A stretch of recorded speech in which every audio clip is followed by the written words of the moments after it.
Have everyone's attention, please. Thank you. Has everyone got a drink? Yes. Excellent. With a lot of anticipation, we're very, very excited that Elena and Julia are doing today's short talk at the Drinks Trolley. It proves to be extremely interesting. I don't think anyone quite knows what it's about, but we know we've all been asked to change, and they're going to change our world in 20 minutes. I'd like to say Andrew is unfortunately not here, but he was extremely disappointed that he couldn't come to see this one, so you might have to give him a private viewing. But it's his birthday on Monday, his 40th birthday, so he's having a little bit of time out, but he's terribly sorry he wasn't here today. But with no further ado, may I introduce Elena and Julia. Hi guys, as you can see, we are a little bit nervous and really excited about all of this. First of all, because we are in front of all of you, and because it's the first time we present something to you. So to make it a little bit easier for us and a little bit learning from all of you, we thought that we are going to present in Italian and in Czech. Elena, se vuoi cominciare? Dobrý den, ráda vás vítám na téhle prezentaci a doufám, že se vám to bude líbit. With me? Okay. Let's do this in English. A little while ago, Julia and I went to a series of lectures run by DNAD and the School of Life called Ideas to Live By. And the School of Life is essentially where big thinkers from a whole range of disciplines like neuroscience, psychology, philosophy, economics, all come together and they offer good ideas for how to live our lives better on a day-to-day basis. So Jules and I were really inspired by that. And in fact, we felt so inspired, so nervous, that we decided to make our own contribution, how to change the world in 20 minutes. And we know that this might sound impossible and a little bit irrelevant to us on a personal level, because changing the world just seems too big for us to do. But hopefully by the end of this, you'll have changed your minds. So, what does changing the world look like? Well, at first glance, like a whole lot of work, especially if the deadline is ASAP as usual. So if this landed on your desk or in your inbox, you'd be a little bit freaked out. Especially on top of all the other things we have to do, like budgets and admin and our beloved timesheets. Sorry, Jackie. So you might, in fact, react a little bit like this, and we have an amazing sound effect. It's worth waiting for.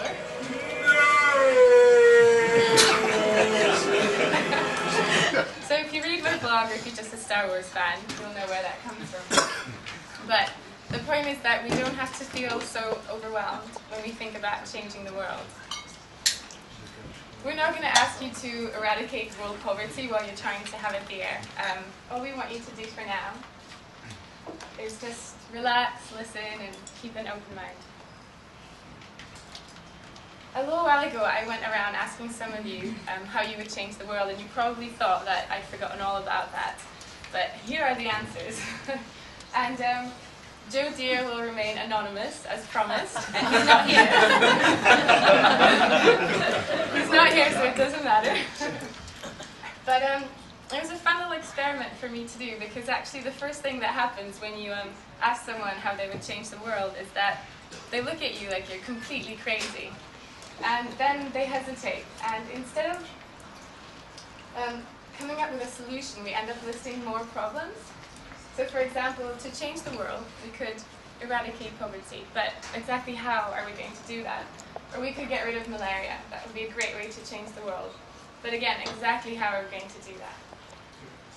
So we make it even harder for ourselves. We think we have to come up with one big solution to what we perceive as one big problem. And for fun and for a completely fresh perspective, we went out and we asked some children how they would change the world, and these are the answers that they gave. So my favorite one definitely has to be make new animals, like those potential. Yeah. And we really didn't make these up. So this is from my friend's class who's a teacher, and this is the homework. So make new animals, like those with 10 eyes. Plant more trees. get polar bears to change the world, and make decisions, and create flying people. So their approach to the question was completely different.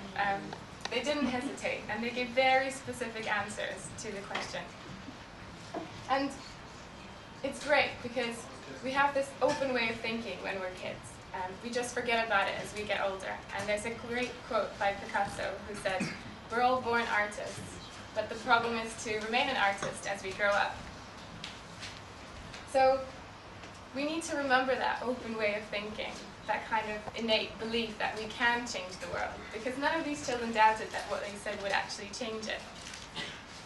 And if you look at the range of answers, the range of solutions there is to that one question, there's so many different ways of looking at one problem. And especially in our industry, where essentially what we do is come up with new solutions all the time to what sometimes are similar problems, it's really important for us not to forget this. So the first step to changing the world is just changing the way we think. The world isn't something that's out there, separate from us. We're very much a part of the world.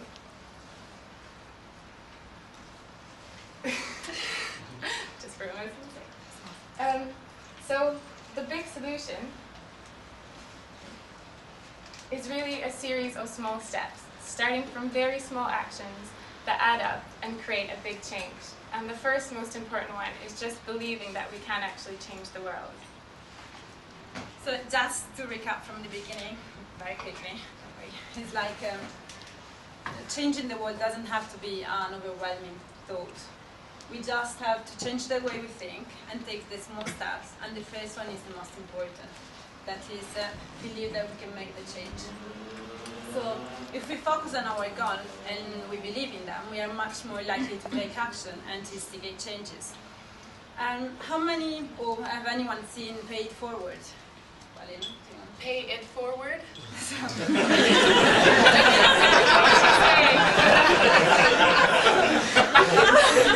If you don't understand something, Elena will translate for me in American. Only American though. Okay, this is a great story, a true story of this kid. He is like 10 years old, and he came up with this idea of changing the world and make it a better place for everyone. So he thought, I'm going to have 3 people, and I'll ask these 3 people, instead of pay me back, to pay me forward. In this way, they were going to have 3 other people, and 3 other people, and 3 other people. So in a very viral way, this kid would spread the goodness, and this is what happened. Because in the 2000 organization was founded, and it's called Pay It Forward, and this is what this organization does. This is a small example that maybe you didn't know, but there are a lot of others like Nelson Mandela or Mother Teresa di Calcutta. Mother Teresa. And, yeah, so like these people thinking differently, they live their beliefs and they change the world and turn it around.